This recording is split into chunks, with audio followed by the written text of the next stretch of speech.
The moment Ronaldo made a spectacular run and scored to open the scoring in the Arab Super Cup final, the familiar celebration reappeared, and everyone started to think that Al-Nassr would defeat their nemesis, Al-Hilal, to claim their first trophy of the season. This was a glory Ronaldo needed to establish himself after a disastrous Euro. That scenario was appealing, but unfortunately, it did not materialize. Even the five-time Ballon d'Or winner experienced one of the worst nightmares of his career. It was unbelievable that after taking the lead, Al-Nassr conceded 4 goals in just 17 minutes. Yes, just 17 minutes. In last night's Arab Super Cup clash, despite being 39 years old, Ronaldo was the only player truly performing on the field for Al-Nassr, while his teammates around him made a series of costly mistakes, leading to a humiliating 1-4 defeat. Ronaldo's gesture hinting at his teammates' lack of defensive effort spoke volumes. It reflected significant frustration, and the upcoming season might not be any smoother for CR7 and his teammates. Now, let's relive Ronaldo's emotions from last night's first final of the new season with Sports Pulse. The 5-time Ballon d'Or winner stole the spotlight the moment he stepped onto the pitch with an emotional touch of the trophy. As one of the greatest trophy hunters in football, CR7 was ready for the grand stage in front of the spectators. However, Al-Hilal has always been a nightmare for both the Portuguese star and his club. Evidence of this is found in the statistics. In the 76 encounters between the two teams, Al-Nassr has suffered 40 defeats and only enjoyed victory in 18 matches. Ronaldo, the 39-year-old star, had never scored against Al-Hilal since moving to the Middle East, adding even more pressure on the 5-time Ballon d'Or winner. Of course, strong financial backing has also provided both sides with many notable players. Besides the Real Madrid legend, Anel's lineup included goalkeeper Junu, center-back Sidhu, Kib, the midfield duo Ruben Neves and Serge Milinkovic-Savic, along with striker Aleksandar Mitrovic, creating a dream team with many European clubs. On the other side, Aymeric Laporte, Alex Sins, and Sadio Mane were ready to support Ronaldo in their quest for victory against their nemesis. Nevertheless, both sides were somewhat cautious at the start, and no shots were attempted in the first 10 minutes of the first half. A notable moment was when Ronaldo was fouled in the penalty area by an opponent's defender, but the referee did not award a penalty. The match was further interrupted by rough tackles, and a player from Al-Nassr had to leave the field early due to injury. This led to visible tension on coach Luis Crow's face, and the Al-Nassr captain was on edge as Mitrovic's header struck the post.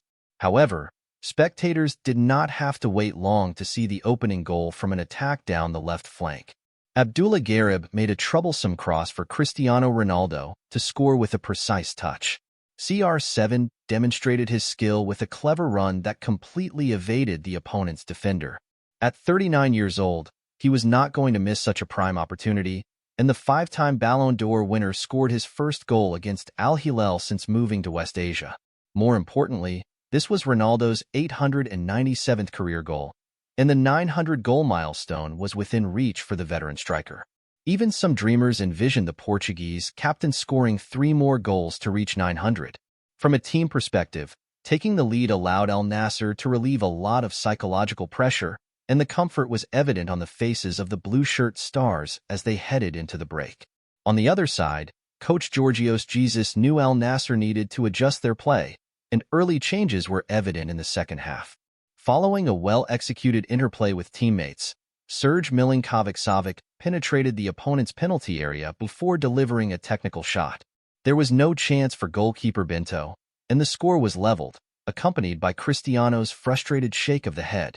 It seemed CR7 had a bad feeling as Al-Hilal increased their tempo, and the nightmare for Al-Nassr's fans quickly continued. In the 63rd minute, Al-Hilal orchestrated a sophisticated free-kick situation to stretch the opponent's defense. After a few passes, the ball was crossed into the penalty area to Mitrovic's head.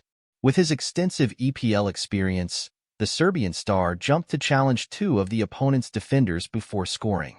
The momentum swiftly changed, and the sense of defeat for Al-Nassr became starkly clear. However, with the spirit of a warrior, Ronaldo refused to give up.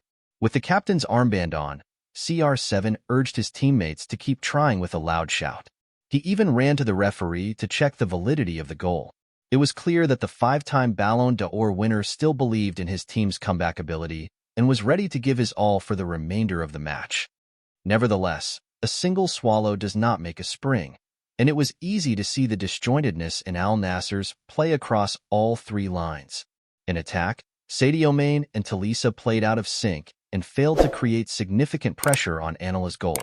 Things worsened defensively as five Al-Nassr players allowed Mancom to easily penetrate the penalty area and assist Mitrovic in making it 3-1. No one understood what had happened, and even the Saudi Pro League runner-ups captain repeatedly showed signs of giving up with dismissive hand gestures and a blank expression. Ronaldo wanted his teammates to understand his disappointment as they played like clowns. The Blue Stars made the spectators feel as if they were watching a friendly match rather than a serious competition. Just when it seemed the 3 goals in 15 minutes marked the peak of their misery, Al-Nassr players added an unpardonable mistake. In the 72nd minute, Aymeric Laporte made a safe back pass to goalkeeper Bento, who was in a vulnerable position. However, the South American keeper carelessly allowed the ball to slip off his foot, and Mancom quickly pounced to score, making it 4-1. This was no longer just disappointment but an insult to Ronaldo's illustrious career. CR7 had never played in such a weak team where the surrounding clowns were repeatedly gifting goals to the opponents. The situation was so bitter that instead of offering encouragement, the Portuguese captain found gestures to mock his teammates' lack of concentration. If allowed, CR7 might have ended the match in the 72nd minute to spare himself further torment. Of course, that scenario did not happen, and Al-Hilal showed mercy by attacking conservatively in the final moments. The 4-1 victory and Super Cup title were more than enough for Georgios Jesus and his team. The West Asian giants likely felt very secure about their continued domestic dominance.